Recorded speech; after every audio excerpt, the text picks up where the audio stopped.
కథాభిమానులకు నమస్సులు. కథాహేమం ఛానల్లో వచ్చిన మొదటి కథ రుణానుబంధాన్ని ఆదరించిన సాహితీ ప్రియులకు నా హృదయపూర్వక ధన్యవాదాలు. ఈరోజు నేను వినిపించబోయే కథ పేరు వాన కురిసింది. గంగుల నరసింహారెడ్డి గారు రాసిన ఈ కథ మహమ్మద్ ఖదీరుబాబు సంపాదకత్వంలో వచ్చిన ఉత్తమ తెలుగు వానకథలు అనే కథా సంకలనంలోనిది. ప్రకృతికి ఒక నిరుపేద రైతు ఆర్థిక దుస్థితికి మధ్య ఉద్వేగభరితమైన సంఘర్షణ ఈ కథలో మనకు కనిపిస్తుంది. ప్రకృతిని నమ్ముకున్న అన్నదాత ఆ ప్రకృతి కరుణించినప్పుడు ఆ కటాక్షాన్ని అందుకోలేని సందిగ్ధంలో చిక్కుకోవడం మన మనసులను మెలిపెడుతుంది. కథలో వానతో పాటు మనలో కన్నీరు కూడా కురుస్తుంది. ఆ అవస్థ ఎలాంటిదో తెలుసుకుందాం. ఇక కథలోనికి కదులుదాం. వెన్నెల పత్తి పువ్వులా ఉంది. ఆకాశంలో అక్కడక్కడా తెల్లని మేఘాలు పత్తి కుప్పల్లా ఉన్నాయి. చంద్రుడు పగులుతున్న పత్తికాయలా ఉన్నాడు. ఇంటి ముందు వాకిట్లో మంచంపైన వెల్లకిలా పడుకుని తల కింద రెండు అరచేతులు పెట్టుకుని ఆకాశంలోకి చూస్తున్న అనంతరెడ్డి మనసు నిండా దిగులు మేఘాలు కమ్ముకొని ఉన్నాయి. కూతురి పెళ్లికని చేసిన అప్పు పచ్చపురుగులా గుండెకాయను తొలుస్తోంది. భవిష్యత్తు తెల్లదోమలా భయపెడుతోంది. వానొస్తే బాగుండు, గొంగడి తడుపు వాన వచ్చినా చానా బాగుండు. ఇలా అనుకోవడం ఈ 10 రోజులలో ఏ 100 సార్లు అయి ఉంటుంది. వర్షానికై ఎదురు చూస్తూ అతని కళ్ళు పత్తికాయలయ్యాయి. కానీ ఆ వర్షానికి దయ రావడం లేదు. ఒక్క వర్షం పడితే చాలు, కనీసం పెట్టుబడి అయినా తప్పక వస్తుంది. ఒక్క వర్షం వస్తే చాలు, పత్తి చేను ఇంకో 15 రోజుల దాకా ప్రాణం నిలుపుకుంటుంది. అతని నరనరాల్లో పత్తి చేను, అతని క్షణక్షణాల్లో పత్తి చేను. వానల్లు కురవాలి వానదేవుడా, పత్తి చేలు పండాలి వానదేవుడా. అతని మనసు శతకోటి గొంతుకలతో వర్షానికై ప్రార్థిస్తోంది. వైశాఖ మాసంలోనే కూతురి పెళ్లి చేశాడు అనంతరెడ్డి. కట్నకానుకలు పెళ్లి ఖర్చులకు 1,00,000కు పైనే అయింది ఖర్చు. అందులో 50,000 అప్పుగా తెచ్చాడు. అప్పు తీరాలంటే పత్తి చేనైతేనే లాభం అనుకుని ఏకంగా 10 ఎకరాలు వేశాడు. పెట్టుబడికై మళ్లీ అప్పే. ఇప్పటికే మందులకు ఎరువు సంచులకు 20,000 దాకా అయింది. ఇంకా 10,000 ఖర్చు పెట్టాలి. ఎకరాకు 5-6 క్వింటాళ్ల పత్తి వచ్చినా పెట్టుబడి పోను పెళ్లికి చేసిన అప్పులు సగం తీరిపోతాయి. వానొస్తే బాగుండు, వానొస్తే బాగుండు. ఎవరో వచ్చిన అలికిడి అయితే తల తిప్పి చూశాడు అనంతరెడ్డి. గొల్లరాములు భుజంపైనున్న గొంగడిని నేలపై వేసుకుంటున్నాడు కూర్చోవడానికి. పండుకున్నావా పటేలా? కూర్చుంటూ అడిగాడు రాములు. గింత పొద్దుకే పండుకునేటట్లుండాదిరా కాలం, అయినా ఇంకా అన్నం కూడా తినలే. అవునయ్యా, పెద్ద కరువొచ్చేటట్లుండాది కాలం. చెర్లకు నీళ్లు రాకున్నా భూమి తడిసే వానొచ్చినా చాన బాగుండేది. అవునరా, నాకేం సమజైతలేదు. పత్తి చేనంతా పాడైపోతున్నది. లేచి కూర్చుంటూ అన్నాడు అనంతరెడ్డి. మీరు రేగడి భూములోళ్లే గిట్లంటే మా మిట్ట పొలాలోళ్ళం ఏమనాలే. నా పత్తి సేను సోడబుద్దైతలేదయ్యా. మొత్తం ఎండిపోయినట్లయి గోడంతా రాలిపోతున్నది. గోడ రాలిపోకుండా మందులు కొడతలేవా? ఏం మందులయ్యా? నా 2 ఎకరాల సేనుకు ఈడికే 3,000 రూపాయల మందులు కొట్టిన. ఒక్క వాన పడినుంటే బతికిపోతుంటి. అంతా సచ్చే కాలమొచ్చింది. నీ చేను బాగానే ఉందట గదరా. ఇప్పటికైతే చెట్టుకు 60-70 గోడలున్నవి, కానీ నిలస్తలేవు. మోనోకోటోపాస్ మందు కొట్టినవా? ఏం మందులో? వారానికోసారి కొడతనే ఉన్నా. మందులోడు ఇంకా ఉద్దెరయ్యనంటున్నాడు. జరా నీవు చెప్పాలయ్యా, నీవు చెప్తే ఇస్తాడంట. గట్లనే చెప్తలే, మావోడే మంచోడు, పత్తి అమ్మిన రోజే నీ బాకీ మొత్తం కట్టేస్తాడు అని చెప్తలే, ఫికర్ చేయకు. వాళ్ళిలా మాట్లాడుతుండగానే ఇంట్లోంచి భోజనానికి పిలుపు వచ్చింది. తినిపో పటేలా, నేను పోతా అంటూ లేచాడు రాములు. సరే మంచిది. తను మంచం దిగాడు అనంతరెడ్డి. అతను అతని తల్లి పిల్లలు ముగ్గురు భోజనానికి కూర్చున్నారు. భార్య వడ్డిస్తోంది. మగపిల్లలిద్దరూ చిన్నవాళ్లు. పక్క ఊరికి నడిచి వెళ్లి చదువుకుంటున్నారు. ఒక్కతే ఆడపిల్ల, పెద్దది. పెళ్ళైనా ఇంకా కాపురానికి వెళ్లలేదు. తల్లి పార్వతమ్మ వ్యవసాయపు పనులు చూస్తే భార్య సుశీల ఇంటి దగ్గర పనులు చూస్తుంది. ఇదే అతని కుటుంబ సరళి. రేపు జీతగాళ్లేం చేస్తున్నారా అంతయ్య? అడిగింది తల్లి పార్వతమ్మ భోజనాల దగ్గర. పత్తి చేనుకు దంతెలు కట్టాల్సి ఉండే, కానీ మొన్న ఓ దంతె విరిగిపోయింది. రేపు వడ్లోనితోని సరిచేయించి ఎల్లుండైనా కట్టాలే, లేకుంటే పొలం ఇంకా వర్రెలు వచ్చేట్లుంది. అన్నంలో చారు కలుపుకుంటూ అన్నాడతను. దంతెలు రేపు కట్టనట్లయితే ఆడకూలోళ్లను పిలుస్తా. అక్కడక్కడా గడ్డల మీద గరిక గడ్డి మొలిసింది, కలుపు తీస్తా. అట్లనే కలిపి, కానీ మంది దొరుకుతురో లేదో. అవును నాయనా, 10 రూపాయలు ఇస్తామన్నా ఒక్క మనిషి కూడా దొరుకుతలేదు. 1/2 ఎకరం ఉన్నోడు పత్తి చేనే, 60 ఎకరాలు ఉన్నోడు కూడా పత్తి చేనే అయితే కూలి మంది ఎక్కడ దొరుకుతారు? 5-6 మంది వచ్చినా చాలు. పెరుగు వేసుకోవా నాన్న? చారుతోనే ముగించి చేతులు కడుక్కుంటున్న తండ్రిని అడిగింది భార్గవి. వద్దులే అమ్మా, నెత్తి బరువుగున్నది అంటూ లేచాడు. ఒంటరిగా వాకిట్లోకి వచ్చేసరికి పత్తి చేను గురించిన దిగులు మేఘాలు మళ్లీ కమ్ముకున్నాయతన్ని. వానొస్తే బాగుండు, వానొస్తే బాగుండు. వాకిట్లో పచార్లు చేస్తున్నాడు అసహనంగా. ఇంట్లో ఉక్కబోస్తుందని పిల్లలు పడుకోవడానికి మిద్దెపైనికి వెళ్తున్నారు. తల్లి వసారాలోనే మేనువాల్చింది. నీవు ఈడనే పండుకుంటావా, మిద్దిపైనకి వస్తావా?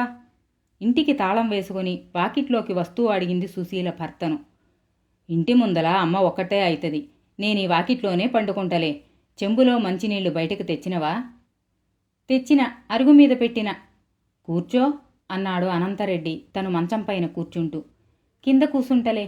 అత్తగారి భయంతో మంచంపైన కూర్చోకుండా కింద నేలపైన కూర్చుంది. పంతులు తానికి పోయిస్తివా? అడిగింది భర్తను. ఎందుకు? అయ్యా, మరిచిపోయినవా? ఉలవసేను పెట్టుకుని ఊకుండక పత్తిసేను పెట్టుకుని పాణం మీదకి తెచ్చుకున్నాడట వెనకటికి నీలాంటి ఆయన. చిన్నగా నవ్విందామె. పత్తిసేను ఫికర మీద నీవన్నీ యాది మరుస్తున్నావు. బిడ్డ పెండ్లి చేసి కాపురానికి పంపకుండా ఎన్ని రోజులుంచుకుంటావు ఇంట్లా? ఈ శ్రావణ మాసంలా మంచి రోజులుంటావని పంతులు చెప్పినుండే.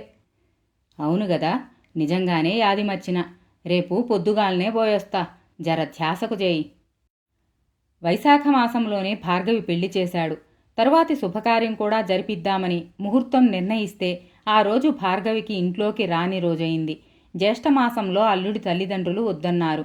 ఆషాఢం దాటిపోయిన తర్వాత శ్రావణ మాసంలో అన్ని విధాలా బాగుంటుందనుకున్నారప్పుడు.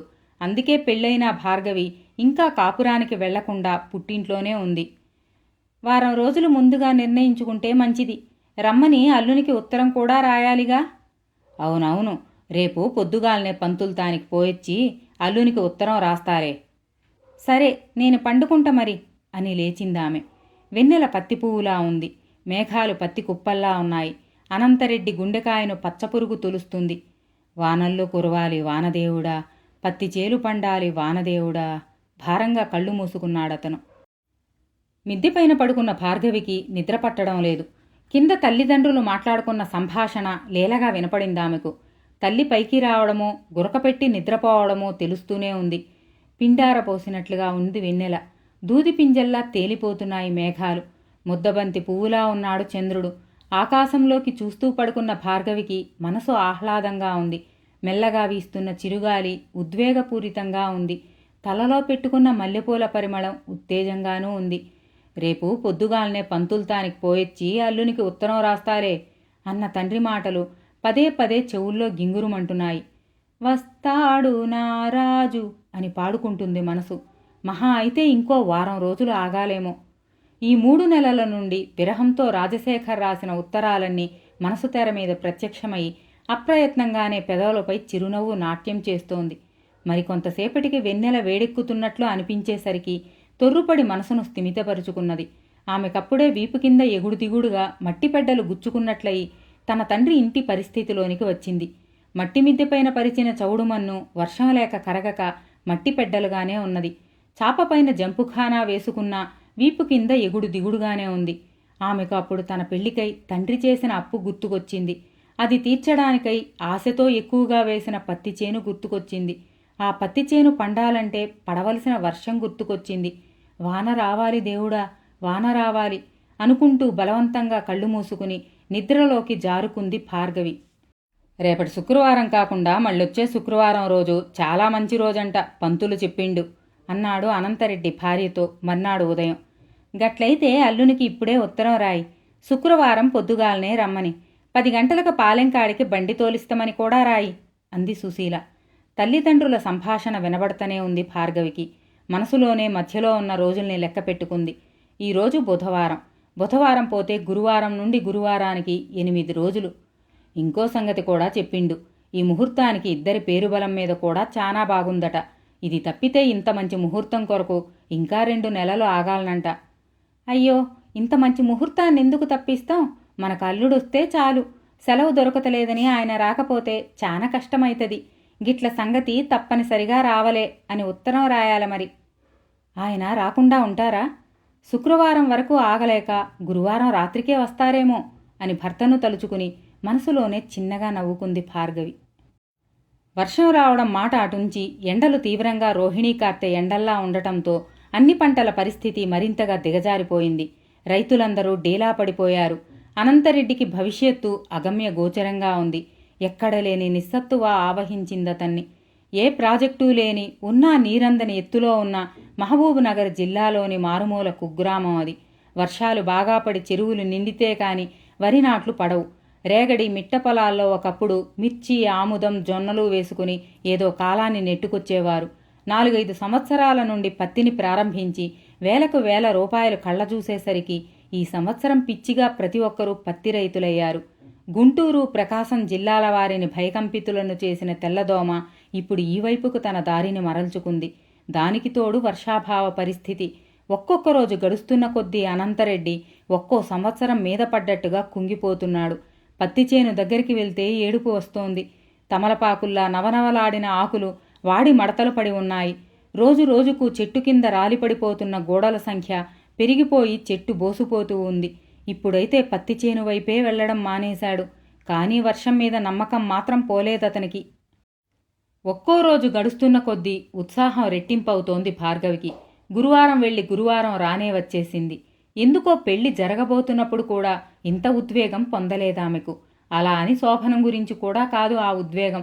దాంపత్య జీవనం ఎడబాటు తొలగిపోయి తాము గడపబోయే ఈ దాంపత్య జీవనం గురించే ఆమె ఉద్వేగం. పెళ్ళై కూడా కార్యమంటూ ముహూర్తాలు లేవంటూ ఇలా ఎడబాటుతో జీవించడమే ఇన్నాళ్ళు ఆమెను బాధించింది. అది ఇప్పుడు అంతమైపోతున్నందుకే ఆనందం.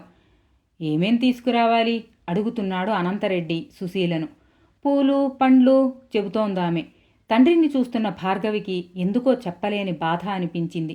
వర్షం పడి ఉంటే తన తండ్రి ఎంత ఉత్సాహంగా ఉండేవాడో కదా అనుకుంది. వానల్లు కురవాలి వానదేవుడా, పత్తి చేలు పండాలి వానదేవుడా. భార్గవి అంచనా నిజమైంది. శుక్రవారం ఉదయం రావాల్సిన రాజశేఖర్ గురువారం రాత్రికే వచ్చి వాలిపోయాడు. అతనలా రావడం ఇంట్లో వాళ్ళందరికీ ఆనందదాయకమే అయింది. మనసంతా భార్గవి దగ్గరున్న తప్పనిసరి పరిస్థితుల్లో రాజశేఖర్ బావమరుదులిద్దరితో కాలక్షేపం చేశాడు. మరునాడు పగలంతా చాలా తొందరగా గడిచిపోయినట్లు తోచింది భార్గవికి. తనకేమో ఒక్కో నిమిషం భారంగా గడుస్తుందన్నాడు రాజశేఖర్. ఆ రాత్రి అందరూ తొందరగా భోంచేశారు. ఆ ఇంటిలో పడకటింటిగా మార్చే అవకాశమున్న ఒక్క గదిని సుశీల తనకు తోచిన రీతిలో అలంకరించింది. నిజానికి ఈ కార్యక్రమాన్ని అందరికీ తెలిసే కార్యక్రమంగా చేయడం ఈ ప్రాంతంలో తక్కువ. సుశీల పుట్టింటి వారి వైపు దానిని ఘనంగా చేస్తారు. భోజనాలైనాక వెంటనే కూతుర్ని అలంకరించే పనిలో నిమగ్నమైంది సుశీల. భోజనాలకు ముందే పడక గదిని సిద్ధం చేసి ఉంచింది. పార్వతమ్మ వసారాలో పడుకుని అప్పుడే గురక ప్రారంభించింది. మగపిల్లలిద్దరూ బట్టలు తీసుకుని మిద్దెపైనకి వెళ్ళిపోయారు. వాకిట్లో మంచంపైన కూర్చుని మామ అల్లుడు పాడైపోతున్న పంటల గురించి, రాబోయే కరువు గురించి మాట్లాడుకుంటున్నారు. ఉన్నట్టుండి పడిందొక వాన చినుకు. అది సరిగ్గా అనంతరెడ్డి చేతిపైనే. ఉలిక్కిపడి తల పైకెత్తి చూశాడు. ఆకాశం అమాయకంగానే ఉంది. వర్షం పడుతున్నట్లుంది మావయ్య అన్నాడు రాజశేఖర్. అతని మీద కూడా 2 చినుకులు పడ్డాయి. అవును, కానీ మొగులే లేదు. ఇంకెక్కడైనా పడుతుందేమో అన్నాడు అనంతరెడ్డి. మరో 5 నిమిషాల దాకా 4వ చినుకు పడలేదు. వర్షం సంగతి మరిచి మాటల్లో పడ్డారిద్దరు. అప్పుడు మొదలైంది చల్లని చిరుగాలి. ఎక్కడో మారుమూల ప్రాంతాల్లో దాక్కుని ఉన్నట్టున్న నల్లని మేఘాలు ఆ ఊరి మీద కమ్ముకోవడం ప్రారంభించాయి. మొగులైతుంది, వాన వచ్చేట్లున్నది. ఆ మసక చీకటిలో ఆనందపు మెరుపు అతని ముఖం మీద ప్రతిఫలించింది. టపటపా వాన చినుకులు రాలుతున్నవి. దడేలున ఉరుము ఉరిమింది. చమక్కున మెరుపు మెరిసింది. తడిసిన నేలమించి వస్తున్నట్టుగా గాలి మట్టి వాసనను మోసుకొస్తున్నది. లోపలికి పోదాం పదరాజా, తడిసిపోయేట్లున్నాం అంటూ లేచాడు అనంతరెడ్డి. మంచం కూడా పట్టుకుపోదాం, నీవా సైడుకు పట్టుకో అన్నాడు రాజశేఖర్. నీవు పట్టుకుంటావా?